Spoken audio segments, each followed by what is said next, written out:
नमस्कार, आप देख रहे हैं सेहत की बात अमर उजाला के साथ और मैं हूं आपके साथ डिंपल सोई। हर सोमवार हम अलग अलग विषयों पर, स्वास्थ्य संबंधी अलग अलग विषयों पर, अलग अलग विशेषज्ञों के साथ आपके सामने हाजिर होते हैं और आज भी एक ऐसे ही विषय पर खुलकर बात करने के लिए हम आज हमारे स्टूडियो में मौजूद हैं और हमारे साथ हैं शहर के वरिष्ठ मनोरोग विशेषज्ञ डॉक्टर विकास सैनी जी। डॉक्टर साहब, अमर उजाला पर आपका बहुत बहुत स्वागत है। दर्शकों, चाहे वो आप हो चाहे वो हम हो, आज की लाइफ की बात करें तो over thinking, anxiety, panic attack और इस तरह की बहुत सारी, जो चाहे वो नींद ना आना हो, चाहे वो तनाव हो, चाहे वो रिश्तों की कड़वाहट हो, वो सारी जो चीजें हैं वो मानसिक समस्याएं जिन्हें हम कहते हैं कि सिर्फ एक मेडिकल टर्म नहीं रह गया है, वो एक रोजमर्रा की हकीकत बन चुका है। तो अगर इन सारी चीजों से जब हम जूझ रहे होते हैं तो क्या हमें समझना चाहिए कि क्या हम मानसिक बीमारी की तरफ अग्रसर हो रहे हैं? देखिए, इलनेस और लाइफस्टाइल दोनों डिफरेंट चीजें हो जाती हैं जी। लेकिन अगर हम ये देखते हैं हम इलनेस में कब किसी चीज को कैटेगराइज करें तो एक टाइम में होता है, टाइम फ्रेम। जैसे अगर हमें मान लीजिए एंजाइटी को या किसी इलनेस को कैटेगराइज करना है तो हम ये मान के चलते हैं कि वो सेम सिम्टम परसिस्ट करें कुछ टाइम तक, तब हम मानते हैं उसे कि वो इलनेस हुई है। अदरवाइज क्या होता है, जैसे मान लीजिए आज कोई स्ट्रेस हुआ, कोई आपकी किसी से कोई बहस हो गई या मेरी हो गई, नॉर्मल बात है, तो क्या होगा, आपको वो सिम्टम सारे आपको फील होने लगेंगे जो हम डिप्रेशन में कहते हैं। लेकिन वो बेसिकली सिम्टम आए हैं, लेकिन वो सडन आए हैं और वो टाइम बिंग के लिए आए हैं कि वो खत्म हो जाएंगे, एक पर्टिकुलर ड्यूरेशन में वो एंड हो जाएगा। तो वो इलनेस नहीं है। इलनेस वो है जब सिम्टम्स रेगुलर परसिस्ट करें किसी को और उसके डेली लाइफ को अफेक्ट करने लग जाए, तो उसे हम प्रॉब्लम मानते हैं। तो अगर मैं साधारण भाषा की बात करूं तो मानसिक बीमारियां आखिर हैं क्या? ठीक, देखिए, ये अगर वैसे देखें तो ये एक बड़ा जेन्युइन सा क्वेश्चन है और बहुत नॉर्मल क्वेश्चन है जो हर इंसान जानना भी चाहता है जी। हालांकि आजकल काफी ज्यादा अवेयरनेस आ गई है, लेकिन इशू अगर हम देखें तो बेसिकली हो क्या रहा है, आज भी फेथ हीलर्स पे बिलीफ बहुत ज्यादा है। सिम्टम्स को लोग पकड़ नहीं पाते, जान नहीं पाते जी जी जी। तो अगर मैं आपको एक जनरल उसमें समझाता हूँ, मानसिक बीमारियों को हम दो कैटेगरी में डालते हैं, ठीक है जी। एक होता है न्यूरोटिक और एक होता है साइकोटिक, मोटा मोटा लेके चल रहे हैं। न्यूरोटिक वो बीमारियां होती हैं जिसमें इंसान को एहसास होता है कि वो बीमार है, ठीक, वो खुद हेल्प लेना चाहता है, जैसे एंजाइटी हुई, डिप्रेशन हुआ, ये सब चीजें उसमें आ जाती हैं। कुछ बीमारी होती है साइकोटिक, ठीक है। साइकोटिक वो बीमारियां होती हैं जिसको आम भाषा में पागलपन कह दिया जाता है, ठीक है, जहां इंसान अवेयर ही नहीं होता कि उसे कोई बीमारी है। वहां ट्रीटमेंट के लिए ज्यादातर घर वाले पेशेंट को जबरदस्ती लेके आते हैं या बहला फुसला के लेके आते हैं, ठीक, क्योंकि पेशेंट जानता ही नहीं है। वहां जैसे साइकोसिस, शिज़ोफ्रेनिया, ये सब इलनेस उसका पार्ट हो जाती हैं। तो ये दो कैटेगरी आती है, ठीक। अगर अब हम सिम्टम्स की बात करें कि कैसे पहचाने कि आपको एंजाइटी है, डिप्रेशन है, तो इसमें क्या होता है, मन उदास रहना, बेचैनी होना, घबराहट होना, ठीक, रोने का मन करना, ठीक, कोई काम करने की इच्छा ना होना, ठीक, नींद का डिस्टर्ब हो जाना, भूख डिस्टर्ब हो जाना, वेट में चेंजेस आना, वेट लॉस हो जाता है काफी ज्यादा। तो ये सारे सिम्टम आपको दिखाते हैं कि कुछ ना कुछ प्रॉब्लम फिजिकल की जगह साइकोलॉजिकल हो रही है, ठीक। हालांकि ज्यादातर पेशेंट क्या होता है, वो फिजिकल चेकअप करा के आते हैं क्योंकि और वो ठीक भी है। कि पहली प्रायोरिटी हमारी ये होती है कि वो चीज चेक कर ली जाए जो और कोई प्रॉब्लम तो नहीं है शरीर में। जब प्रॉब्लम नहीं है तो अब उसका कॉज ढूंढना है हमें कि साइकोलॉजिकली क्या प्रॉब्लम। तो ये सब सिम्टम आते हैं हमारे एंजाइटी मतलब न्यूरोटिक इलनेसेस के। जी जी जी। साइकोटिक में आवाज सुनाई देना, इंसान किसी से जैसे बात करने लगता है, अकेले में बड़बड़ाता है, हंसता है, इशारे करता है, जैसे मैं अब आपसे बात करते हुए हाथ चल रहे हैं ऑटोमेटिकली, तो इंसान ऐसे ही बात करेगा जबकि उसके आगे कोई नहीं होगा आसपास। फिर भी ये नशे के साथ भी आती हैं और बिना नशे के भी आ जाते हैं, ठीक। ये सब सिम्टम जब आने लगे तो हमें समझ जाना चाहिए कि कोई ना कोई प्रॉब्लम मानसिक रूप से आ रही है जी। तो जैसे आपने बताया अभी कि कुछ जैसे साइकियाट्रिस्ट और कुछ जो बताया न्यूरो, तो उन दोनों को जैसे अगर नॉर्मली हम डिफाइन करना चाहें तो वो कैसे कर सकते हैं रोजमर्रा की चीजों में? देखिए जैसे मैंने कहा साइकोसिस और न्यूरोसिस, ठीक है। न्यूरोसिस में ज्यादातर यही होगा कि इंसान खुद को ही उसे फील होने लगेगा कि उसको प्रॉब्लम आ रही है, ठीक है। वो अपने काम को ढंग से मेंटेन नहीं कर पा रहा, वो चीजें नहीं कर पा रहा है, मतलब वो चाह के भी एफर्ट नहीं डाल पा रहा। वो चाहता है कि वो करे पर वो नहीं कर पा रहा है, तो ये वाले इश्यूज आने लगते हैं। साइकोटिक में यूजुअली पेशेंट को कुछ अवेयरनेस नहीं होगी, जो मैंने वो सिम्टम्स जैसे अभी आपने बताया कि उसको खुद नहीं एहसास होता है, परिजन उसको लेके आते हैं, घर वाले समझने लगते हैं कि कुछ ना कुछ इशू आ रहा है, तो फिर उसके लिए वो ट्रीटमेंट उसके आधार पे ले लेते हैं। ओके, तो इसके बाद मैं बात शुरू करूंगी ओवर थिंकिंग से। ओवर थिंकिंग की जो समस्या है, वो चाहे वो बड़े बुजुर्ग हो या फिर यूथ हो या फिर बच्चे हो, उनमें भी बहुत नॉर्मली देखने में आती है। तो ओवर थिंकिंग को आप कैसे देखते हैं कि ये एक बड़ी प्रॉब्लम क्रिएट कर सकता है या फिर ओवर थिंकिंग बहुत नॉर्मल है? देखिए ये डिपेंड करता है पर्सनैलिटी कैसी है इंसान की, ठीक है। जैसे बहुत लोग सेंसिटिव हैं, सेंसिटिव लोगों में ही ओवर थिंकिंग यूजुअली देखी जाती है, ठीक।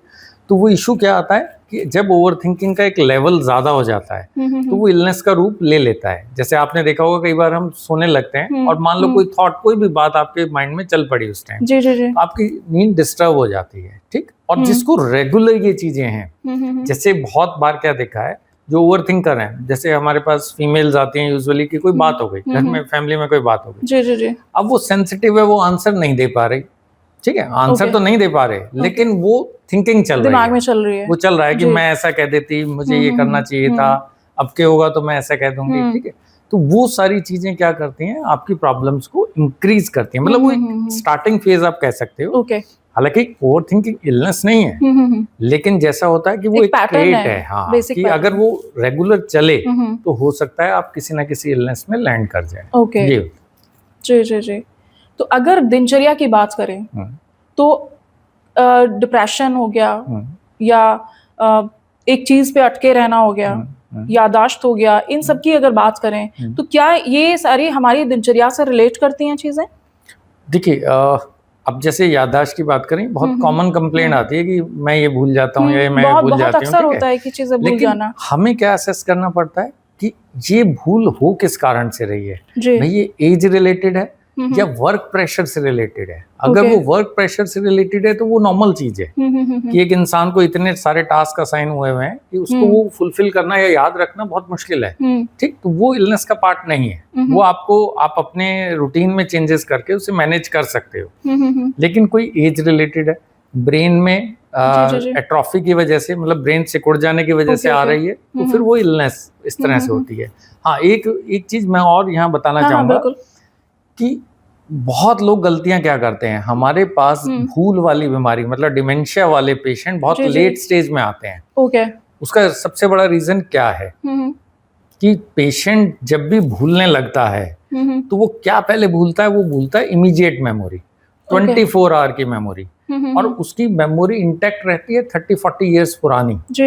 वो सब वो जानते हैं, मतलब वो सब बता देंगे। तो घर वाले क्या सोचते हैं, मेमोरी लॉस तो नहीं है क्योंकि सब कुछ नॉर्मल लग रहा है, तो वो कहते हैं कि जी प्रॉब्लम तो नहीं है, इनकी याददाश्त बिल्कुल ठीक है। ऐसा ही एक केस आज भी था कि मैंने पूछा तो उन्होंने तुरंत अटेंडेंट ने कहा नहीं जी याददाश्त बिल्कुल अच्छी है।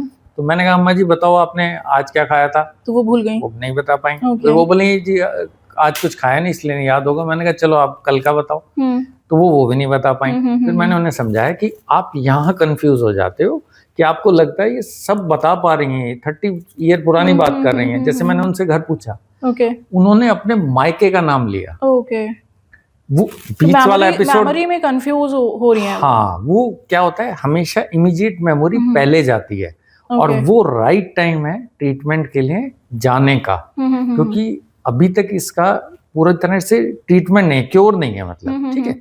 हम अर्ली स्टेज पे उसे कवर कर सकते हैं, लेकिन लेटर स्टेज पे उसे कवर करना टफ हो जाता है। तो आपके माध्यम से मैं एक ये अवेयरनेस देना चाह रहा था कि जब 24 आवर की मेमोरी जाने लगे तो आप समझिए कि कुछ ना कुछ इशू आ रहा है। तो क्या ये इसमें कोई पर्टिकुलर एज फैक्टर भी आता है कि किस पर्टिकुलर एज में इस तरह की समस्याएं ज्यादा देखने में आती हैं? यूजुअली देखो ये 65 प्लस में मिलता था। हालांकि आजकल हम 50 प्लस में भी ये चीजें देख रहे हैं, लेकिन पहले ये 65 प्लस में होता था जी। और जैसे जैसे एज बढ़ती है वो चांसेस बढ़ जाते हैं जैसे अगर हम अबव 85 की बात करें तो 25% लोगों में वो होने के चांसेस होते हैं। ठीक है, तो इसलिए वो एज रिलेटेड तो है ही, ठीक, लेकिन उसको टाइमली अगर हम इंटरवेन कर लें तो उसको हम काफी हद तक कवर कर सकते हैं। जी जी जी।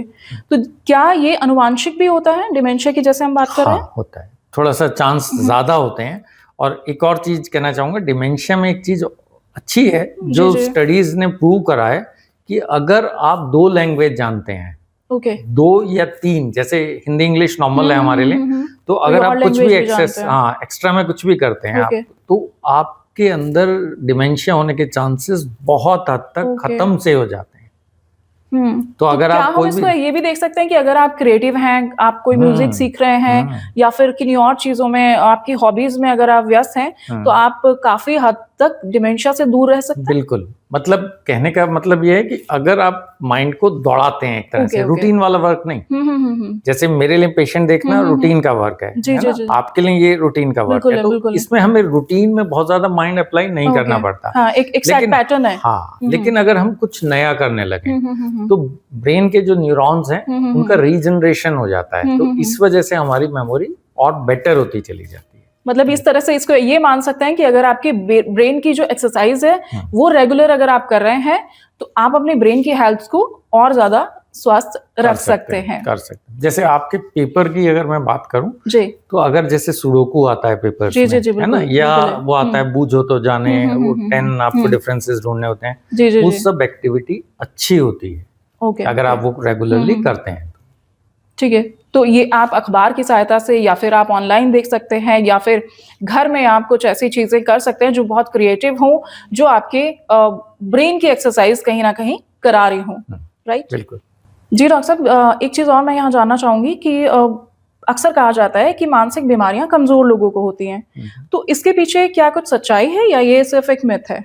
नहीं, ये सिर्फ मिथ है, ऐसा नहीं है। इलनेस किसी को भी हो सकती है, ठीक। हाँ, ये कमजोर शायद लोग इस सेंस में कह देते होंगे कि सेंसिटिव लोगों को, जैसे हम तो इसलिए कह देते हैं कि वो कमजोर, अदरवाइज ऐसा कुछ नहीं है। हमारे पास हर स्टैंडर्ड का पेशेंट आता है, हर तबके का, फाइनेंशियल वाइज भी, एजुकेशन वाइज भी, हर तरह का इंसान आता है, और वो ऑलमोस्ट सिमिलर सा पैटर्न है। तो ऐसा नहीं है कि कमजोर तबके वाला। हाँ, सेंसिटिविटी वाली बात वो मैं मान सकता हूँ। ओके।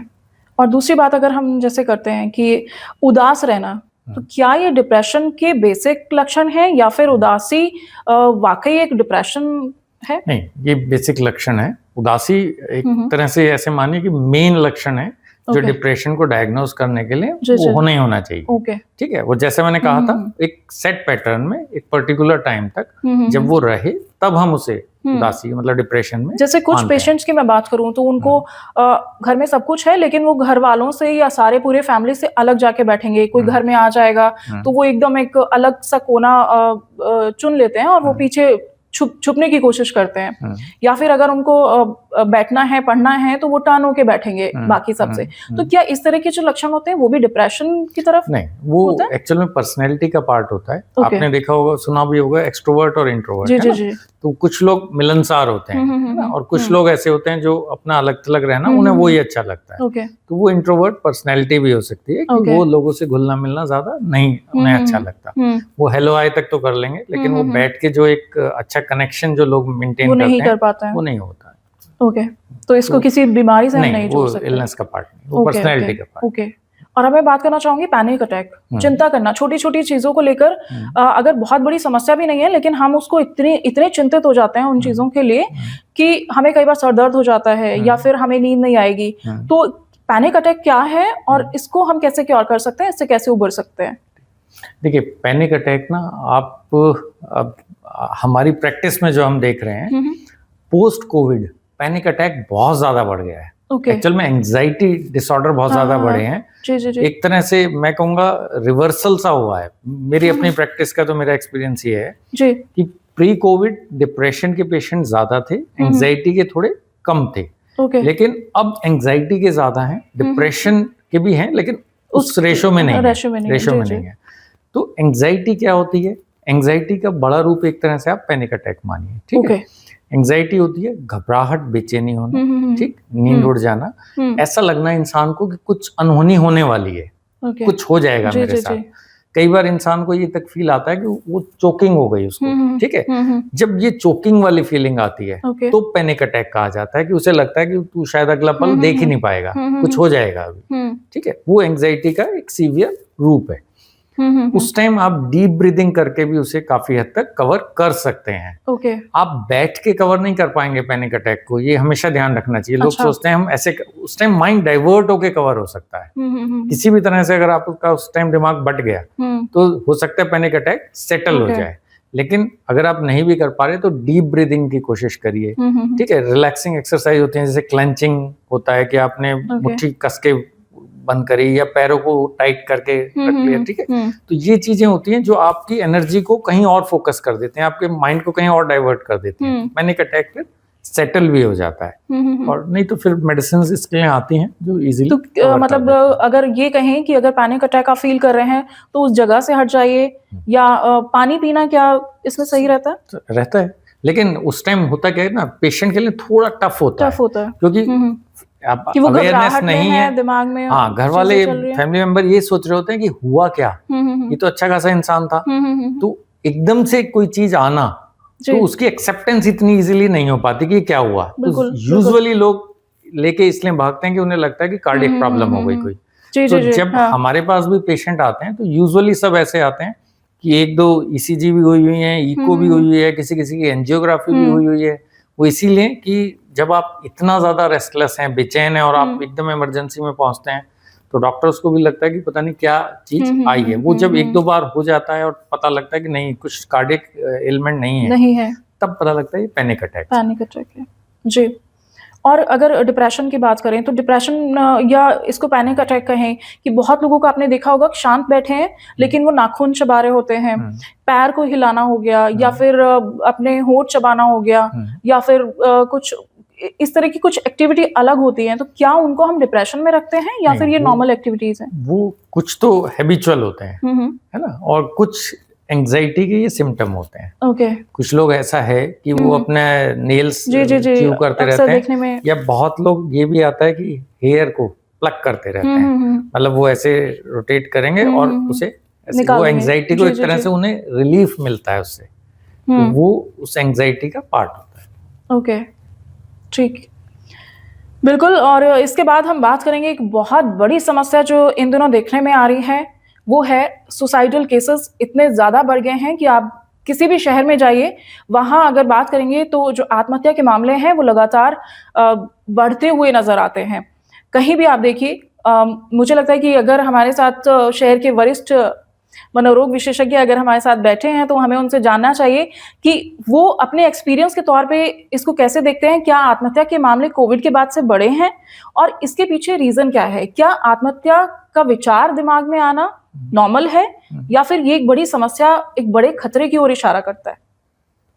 देखिए, ये बहुत अच्छा क्वेश्चन है क्योंकि आज के कॉन्टेक्स्ट में हम देख रहे हैं कि ये चीजें बहुत ज्यादा कॉमन हो गई हैं। बिल्कुल। अब सुसाइड दो तरह से होती है। जी। एक होता है इम्पल्सिव और एक होता है प्लान्ड, ठीक है। इम्पल्सिव में क्या होता है कि कोई बात हुई और इंसान ने तुरंत एक्शन लिया, ठीक है। जैसे अब बहुत बार आपने सुना होगा बच्चों के केस में कि घर वालों ने किसी बात पे डांट दिया, मान लो पढ़ाई को लेकर डांट दिया, किसी और चीज को लेकर डांट दिया, और एकदम से उसने जाके छत से कूद गया, कुछ भी कर दिया, ठीक है। और सेकंड होता है प्लान्ड। प्लान्ड जहां होता है वहां डिप्रेशन अंडरलाइन यूजुअली मिलता है, ठीक है। अब जहां प्लान्ड है वहां क्लूज भी आएंगे, तो फैमिली मेंबर का वो क्लूज कैच करना बहुत इंपॉर्टेंट है कि इंसान अगर गुमसुम रहने लगा, जो वो पहले नहीं रहता था, अलग थलग रहने लग गया है, इन्वॉल्व नहीं हो रहा है, नींद डिस्टर्ब है, आप देख रहे हो वो शांत सा होने लगा, या कुछ और भी ऐसा व्यवहार जो आपको अनयूजुअल लग रहा हो, तो उसे तुरंत हमें पकड़ना चाहिए, ठीक। अब रही बात आज के कंटेक्स्ट में, आप देख रहे हो क्या चीजें बढ़ी है हमारे यहाँ। सुसाइड बढ़ा है, बच्चों के अंदर आप ये देखते होगे कि अब पेशेंस लेवल वो नहीं रहा, बिल्कुल, ठीक है। अब जैसे हम मान लीजिए ये अब पॉडकास्ट कर रहे हैं हम, ठीक है, तो यूजुअली अब क्या आ गया, अब शॉर्ट्स आ गए, वो उतना भी नहीं देखना चाहते, ठीक, वो शॉर्ट्स में खुश हैं, ठीक। रोड रेजेस बढ़ गए हैं, ठीक, वो सब इसीलिए हो रहा है कि हम इम्पल्सिव ज्यादा हो गए हैं, ठीक। रीजंस क्या है? रीजंस बहुत सारे हैं। न्यूक्लियर फैमिलीज आ गई हैं, जी जी जी। तो बच्चों पे जो कंट्रोल है वो कम हुआ है और उनकी डिमांड्स फुलफिल करना बहुत ज्यादा हो गया है। हर पेरेंट चाहता है कि मैं अपने बच्चे को मैक्सिमम दे पाऊं, कि बच्चों का अपना जो स्ट्रगल है वो कहीं ना कहीं कम हो रहा है। तो उनमें ना वो एक ना सुनने की आदत नहीं रहती। कि जब मैंने लेक्चर स्टार्ट करे थे, जब मैं कनेक्ट हुआ था, प्रैक्टिस स्टार्ट करी थी, मैं तब से बोलता रहा हूँ कि अपने बच्चे को ना सुनने की आदत डालिए। आप कितने भी सक्षम हो, आप उनकी डिमांड्स आज ही फुलफिल कर सकते हो, लेकिन वो मत करिए। उनको थोड़ा पेशेंस उनका बिल्ड होने दीजिए, क्योंकि लाइफ कभी भी ऐसे नहीं चलती कि स्मूथ जाएगी। लाइफ हमेशा वेव पैटर्न में जाएगी। तो आपके बच्चे को आप ऐसा हो ही नहीं सकता कि आप बिल्कुल स्मूथली लाइफ से सील करा देंगे। वो कहीं ना कहीं उतार चढ़ाव झेलेगा। और अगर आपने उसे ऐसा रखा है कि उसे ना सुनने की आदत ही नहीं है, वो हर चीज चाहता है कि इंस्टेंट मिले मुझे, वो कभी नहीं होगा। लाइफ में फेलियर भी आएंगे, तो आप बताइए फिर वो बच्चा कैसे रिएक्ट करेगा? ठीक, उसे आता ही नहीं, गलती उसकी नहीं है, उसे आता ही नहीं उसको फेस करना, उससे डील करना। बिल्कुल। तो उसके लिए वो एक बहुत बड़ा सेटबैक होता है, वो झेल ही नहीं पाता उन चीजों को। तो ये चीजें बहुत इंपॉर्टेंट है कि हम बच्चों में पेशेंस डेवलप करें। और हम क्या सोचते हैं, हर चीज के लिए हम ढाल बन के खड़े हो जाएं बच्चों की। आजकल तो स्कूल्स में भी ये हो गया कि टीचर्स आगे कहते हैं जी अगर जरा सा डांट दो तो पेरेंट्स आ जाते हैं। ये सब आपको लगता अच्छा है, पर ये कहीं ना कहीं गलत होता जा रहा है। कि अगर ठीक है, जहां अनयूजुअल चीजें हो रही हैं वहां आपका इंटरवेंट करना बहुत इंपॉर्टेंट है, लेकिन हर छोटी चीज में बच्चे को फेस ना करना देके और हम जाके फेस करें, वो गलत होता जा रहा है। पेशेंस डेवलप नहीं होगा तो लाइफ में इस तरह की चीजें ज्यादा आएंगी। जी जी जी, बिल्कुल। कई बार देखने में आता है जो पेरेंट्स हैं ओवर प्रोटेक्टिव हो जाते हैं अपने बच्चों को लेके, तो वो नहीं चाहते कि उनके बच्चे को इतना भी स्ट्रगल करना पड़े। तो अगर आप भी ऐसी पेरेंटिंग कर रहे हैं तो मुझे लगता है कि आपको अलर्ट हो जाना चाहिए, अगर आप अपने बच्चे का बेहतर भविष्य देखना चाहते हैं। और मुझे लगता है कि ये जो सेगमेंट है ये बहुत ही महत्वपूर्ण रहने वाला है, और डॉक्टर साहब से बहुत ही महत्वपूर्ण जानकारियां हमें मिल रही हैं।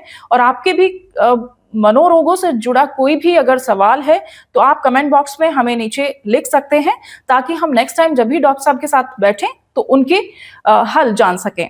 जी डॉक्टर साहब, एक और चीज मैं यहाँ जानना चाहूंगी, हमारे दर्शकों के लिए भी बहुत महत्वपूर्ण होने वाली है कि अगर अचानक से आप परेशान हैं, उदास हैं, और अचानक आपको लगता है कि सुसाइड का जो थॉट है वो दिमाग में आ रहा है, आपको लगता है कि अभी जाके बस आत्महत्या कर लूं, मैं नहीं जीना चाहता, इस तरह के जो विचार हैं वो बहुत बार आते हैं। तो अगर अचानक से किसी व्यक्ति को इस तरह के विचार आ रहे हैं, चाहे वो महिला है या पुरुष है, तो उनको क्या करना चाहिए? क्या वो कोई ऐसा उपाय कर सकते हैं जिससे उबरा जा सके? हाँ, डेफिनेटली। देखिए, जैसा आपने अभी पूछा था कि क्या ये कमजोर इंसान की निशानी है, तो ऐसा नहीं है। अपनी ट्रीटमेंट को आइडेंटिफाई, अपने प्रॉब्लम्स को आइडेंटिफाई करना और उनका समाधान की तरफ जाना, ये एक परिपक्वता की निशानी है, मैच्योरिटी की निशानी है। तो जब भी हमें ऐसा लगे तो हर इंसान के साथ देखिए कोई ना कोई एक सर्कल होता है जो उसका बहुत क्लोज नेट सर्कल होता है, चाहे वो फैमिली मेंबर्स का हो या फ्रेंड्स का हो। तो इंसान को उस तरफ जाना चाहिए, अपनी चीजें शेयर करनी चाहिए। बहुत चीजें ऐसी होती हैं जो बहुत मिनिमल सी होती हैं, बहुत माइनर सी होती हैं, और वो लेकिन आपके माइंड में एक बड़ा रूप ले चुकी होती हैं। बिल्कुल। तो आप अगर लोगों से बात करते हैं तो कई बार उनका सॉल्यूशन आपको वहां भी मिल जाता है। फिर उसके बाद अगर आपको लगता है कि नहीं, आप नहीं टैकल कर पा रहे हो, तो आपको फिर साइकियाट्रिस्ट या साइकोलॉजिस्ट से आपको मिलना चाहिए और अपनी चीजें शेयर करनी चाहिए। और आजकल देखिए, मैं आपको क्लियर बताता हूँ कि बहुत अच्छी मेडिसिन हैं, बहुत अच्छी, मतलब मिनिमल साइड इफेक्ट्स होते हैं और बहुत अच्छे रिजल्ट्स आते हैं। पेशेंट आके ये तक कहते हैं, ऐसे भी पेशेंट आए थे, एक तो उस पे ही चले गए थे, कहते थे सर मैं रेलवे ट्रैक पे चला गया था। बोले पता नहीं, मैं 3 साल पहले आपके पास कोई पेशेंट लेके आया था, बोले पता नहीं मुझे कहाँ से उस टाइम सद्बुद्धि आई कि चलो एक बार डॉक्टर साहब को दिखा लेते हैं। तो अब वो हंसते हैं कि देखो सर क्या था उस टाइम, मैं मतलब कहाँ पहुंच गया था, और बस ऊपर वाले ने मेरी जिंदगी लिखी थी तो मैं आपके पास आ गया। तो अगर आप ट्रीटमेंट लेते हैं तो इससे आप इजीली निकल सकते हो, चाहे आपकी प्रॉब्लम किसी भी तरह से हो, चाहे आपकी स्ट्रेस से रिलेटेड हो या एंडोजिनस हो। कई बार ये जरूरी नहीं है कि डिप्रेशन तभी आएगा जब हमारे साथ कोई प्रॉब्लम हो। कई बार ऐसा होता है हमारे साथ कोई प्रॉब्लम नहीं है, अंदर केमिकल चेंजेस की वजह से डिप्रेशन आ गया है। तो हमें वो ध्यान रखना चाहिए, एक अच्छा रूटीन, एक अच्छा सर्कल हर इंसान का होना चाहिए। अगर उसके बाद भी हम चीज़ों से नहीं निकल पा रहे हैं तो हेल्प लेना हमेशा प्रायोरिटी रखना चाहिए। हेल्प लेना कमजोरी की निशानी नहीं है, ये आपकी स्ट्रेंथ की निशानी है। बिल्कुल। और एक चीज़ और मैं यहाँ पे ऐड करना चाहूँगी, जैसे आपने मेडिसिन्स की बात की है, तो कई बार ऐसे लगता है कि अगर हम मनोरोगी होने की बात करते हैं या फिर दिमाग की किसी बीमारी की बात करते हैं और डॉक्टर के पास जाना चाहते हैं, तो कहीं न कहीं एक हेजिटेशन दिमाग में होती है, डर दिमाग में होता है कि अच्छा मैं दिमाग की अगर कोई दवाई के लिए पूछने भी जा रहा हूँ, डॉक्टर से कंसल्ट भी करने जा रहा हूँ, तो मेरे घरवाले कहीं मुझे पागल ना कह दें। या मेरे दोस्त या मेरा जो सर्कल है वो मुझे ये ना कह दे कि अरे ये तो इसको तो दिमाग इसका चल गया है। इस तरह की चीजें भी कई बार देखने में आती हैं। तो दवाइयाँ कितना अहम रोल अदा करती हैं? देखिए, बहुत अहम रोल। ठीक, जैसा मैंने कहा, बहुत अच्छी मेडिसिन आज के टाइम में हैं जो आपको फुल रिकवरी देती हैं। और पहले ऐसा होता था कि मेडिसिन की अवेलेबिलिटी कम थी। अब देखो, सोल्जर तो उन्हीं हथियारों से लड़ेगा जो उसके पास अवेलेबल है, तो डॉक्टर वही प्रिस्क्राइब कर सकते हैं जो मेडिसिन मार्केट में अवेलेबल है। पहले मेडिसिन ऐसी थी कि जिससे नींद ज्यादा आया करती थी। लेकिन उसी पे मैं अभी आना भी चाह रही थी कि मोस्ट ऑफ क्या होता है कि अगर कोई भी स्ट्रेस हुआ, कोई टेंशन छोटी मोटी हुई, तो लोग क्या करेंगे कि नींद की दवाइयां डॉक्टर ने अगर लिख दी हैं तो वो खाए और सो गए, तो उनको लगता है कि सोने के बाद सारी जो उनकी प्रॉब्लम है वो सॉल्व आउट हो जाएगी। लेकिन अगले ही पल या अगले ही हफ्ते फिर वो उसी सिचुएशन में आ जाते हैं। नहीं, ऐसा नहीं है। जैसे मैंने कहा, मेडिसिन पहले ऐसी थी कि जिसमें नींद ज्यादा आती थी, तो लोगों की ये कंप्लेंट थी।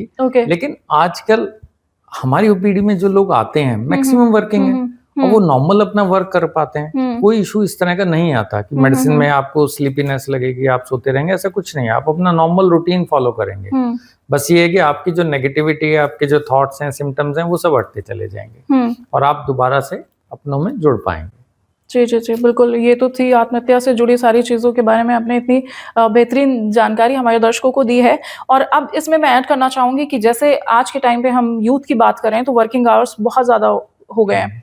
कई बार तो जो आईटी में हैं लोग, बहुत सारे ऐसे सेक्टर हैं जहाँ ना दिन का पता चल रहा है ना रात का पता चल रहा है कि अगर 4 घंटे भी हम सो पा रहे हैं तो वो काफ़ी है। कई बार घर का खाना लोगों को नहीं मिलता है, जंक फूड वो कंज्यूम कर रहे हैं और स्क्रीन टाइम बहुत ज्यादा बढ़ गया है, चाहे वो मोबाइल का हो, चाहे वो टीवी स्क्रीन हो।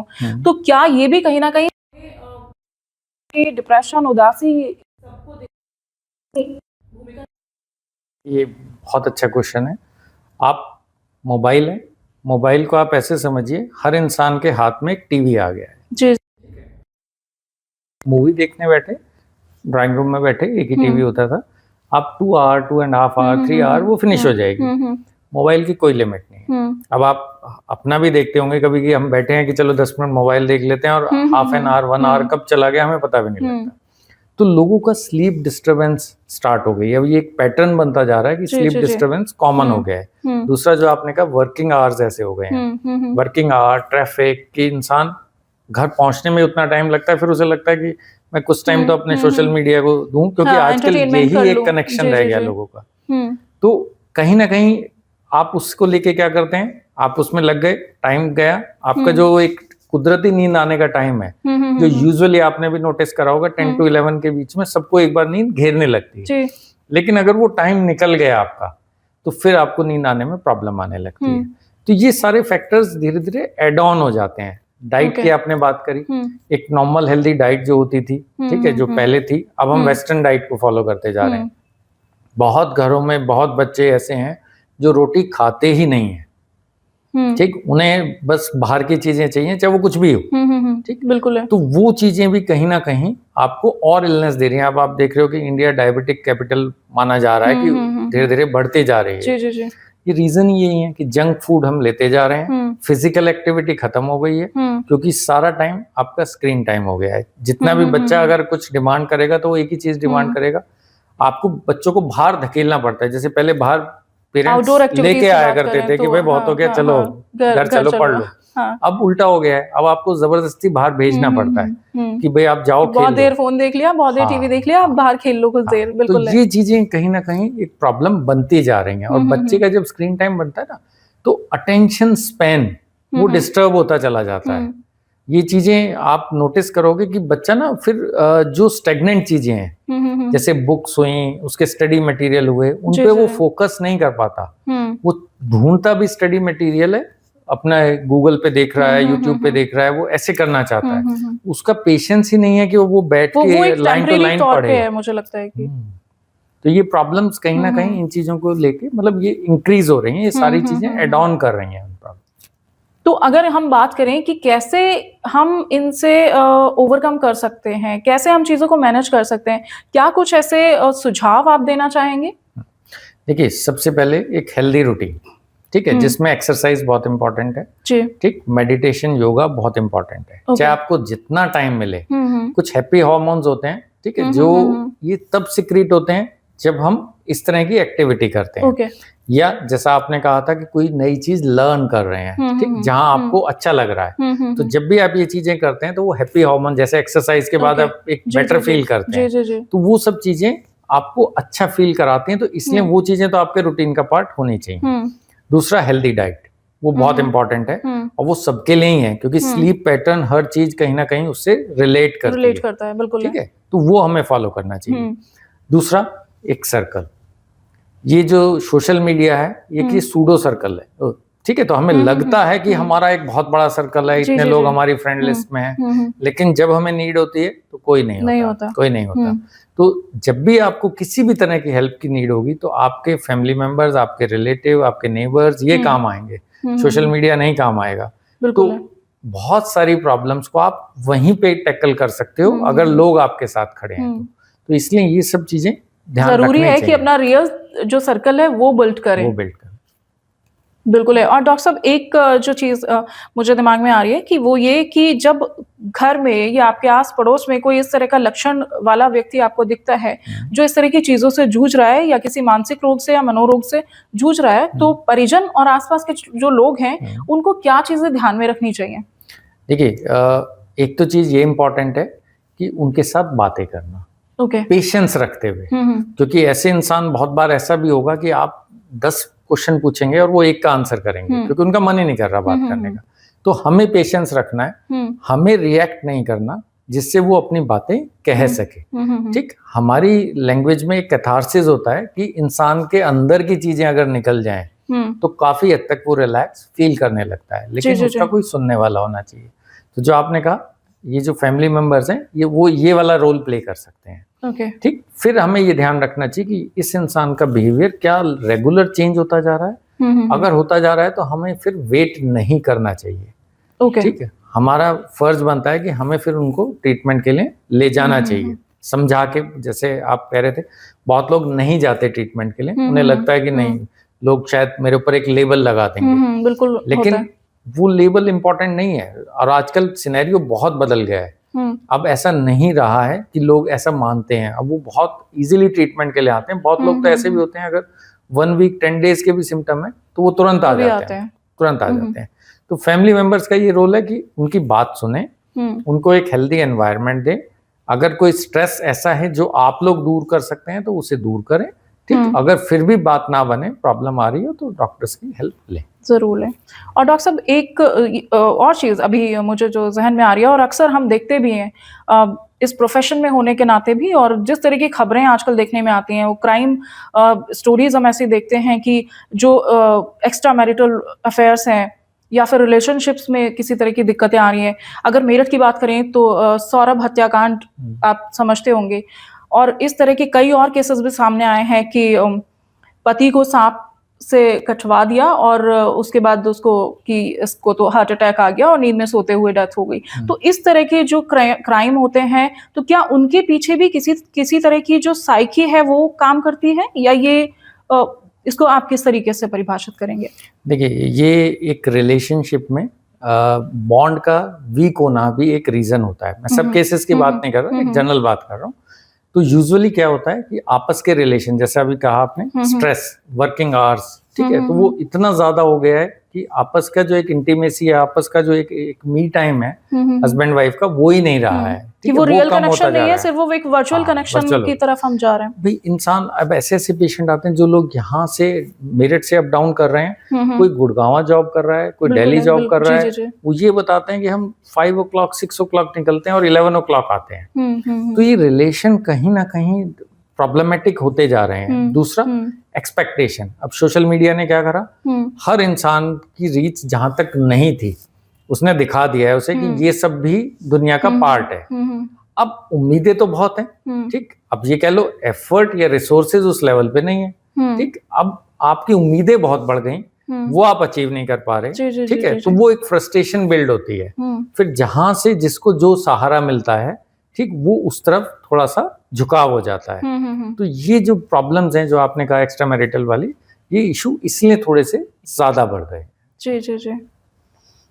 और अगर हम बात करें डाइट की, तो हमारी डाइट में क्या क्या ऐसी चीजें होने चाहिए जो हमारे दिमाग की जो उस दिमाग को, ब्रेन हेल्थ को स्वस्थ रख सकती है? क्या कुछ ऐसी स्पेशल डाइट होती है या फिर जो हम नॉर्मल खाना खाते हैं उसमें कुछ ऐड ऑन कर सकते हैं? देखिए, वैसे तो नॉर्मल हेल्दी डाइट सफिशिएंट होती है, लेकिन अगर हम बात करें कि कौन सी चीजें डोपामिन का लेवल थोड़ा सा बढ़ा देती हैं, तो नट्स उसमें से एक चीज है, ठीक है, बनाना एक चीज है, ठीक है, तो ये चीजें थोड़ा सा उसको बेटर करते हैं, जैसे आलमंड हो गए, ठीक है, वॉलनट हो गए, तो ये चीजें थोड़ा सा बेटर करती हैं। लेकिन मैं ये नहीं कहूंगा कि वो बहुत ज्यादा कुछ आपको इम्प्रूव करेंगी, लेकिन एक नॉर्मल ब्रेन हेल्थ के लिए इन चीजों की नेसेसिटी होती है। तो आप जितना अपनी डाइट में डाल सकते हैं, ग्रीन लीफी वेजिटेबल, फ्रूट्स, वो सब आपको ग्रीन वेजिटेबल्स की जैसे हम बात कर रहे हैं, तो एक मिथ ये भी है कि जो कैबेज होता है उसको खाने से कुछ एक विशेष प्रकार का कुछ कीड़ा होता है वो दिमाग में चले जाता है, तो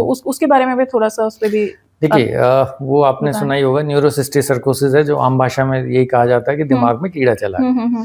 तो वो जो भी चीजें जमीन से जुड़ी हुई या जमीन से जस्ट मतलब जुड़ी हुई, जैसे पत्तेदार, हरी पत्तेदार सब्जियां हैं, कैबेज आपने कहा, ठीक है, इन सब चीजों में उसके होने के चांस बहुत ज्यादा होते हैं।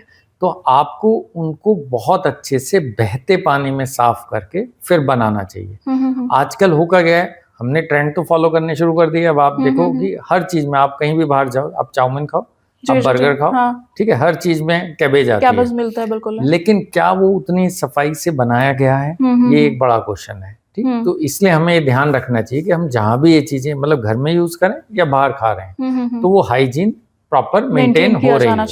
जी जी जी, बिल्कुल। इस सेगमेंट में आज हमारे दर्शकों को बेहद नई जानकारियां मिली होंगी और महत्वपूर्ण जानकारियां मिली होंगी। डॉक्टर साहब, अमर उजाला पर हमारे साथ जुड़ने के लिए आपका बहुत बहुत धन्यवाद। और मानसिक स्वास्थ्य, अगर आप किसी भी तरह के लक्षण आप महसूस कर रहे हैं, दिमाग की कमजोरी का, मन से कई बार किसी तरह के लक्षण महसूस कर रहे हैं, तो उसको कमजोरी ना समझें, उसमें शर्म ना समझें। कोई भी लक्षण आपको अगर दिखाई देता है तो विशेषज्ञ से सलाह जरूर लें। हम फिर हाजिर होंगे नए विषय के साथ और नए विशेषज्ञ के साथ। देखते रहिए अमर उजाला। अगर आप ये वीडियो YouTube पर देख रहे हैं तो हमारे चैनल को सब्सक्राइब कर बेल आइकन दबाएं, और Facebook पर देख रहे हैं तो हमारे पेज को लाइक करें।